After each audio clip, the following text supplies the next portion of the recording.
desperate to get rid of him.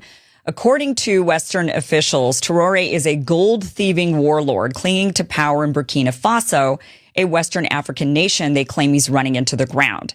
Well, just last month, U.S. General Michael Langley, let me show you his picture here, the commander for the U.S. African Command, he testified before Congress claiming Traoré is stealing gold and using it to protect himself and his regime, as if using the national bank account for protection and the military is somehow criminal when our own government just upped the defense budget to $1 trillion. But anyway, here's the part they leave out. Ibrahim Traoré is not a dictator. He's a 37-year-old military captain who came to power in 2022, not through some elite Western-funded election, but by leading a popular military coup backed by everyday people in his country. Why? Well, because the previous government had completely failed to defend the country against jihadist terror groups who, by the way, largely were formed after the violent U.S.-backed overthrow of Gaddafi.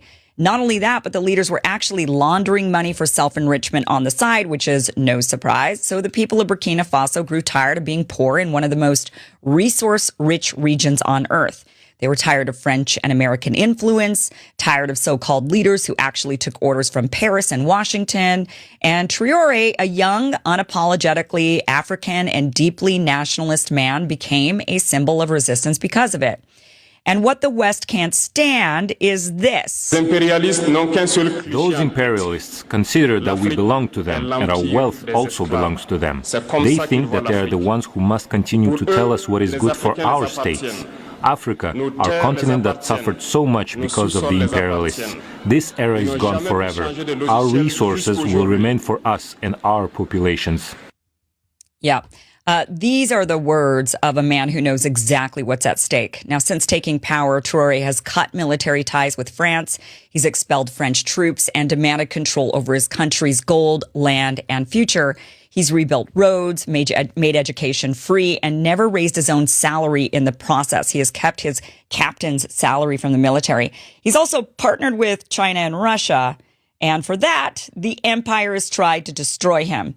He's already survived multiple assassination attempts and several coup plots to remove him, and the smear campaigns are nonstop.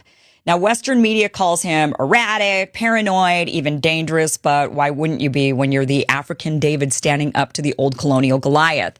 And here's what the media won't show you. Across Africa and around the world, millions upon millions of people of African descent are cheering him on, from Paris to Harlem to Port-au-Prince. There have been mass rallies in solidarity with him, and chants of colonizers get out, France get out.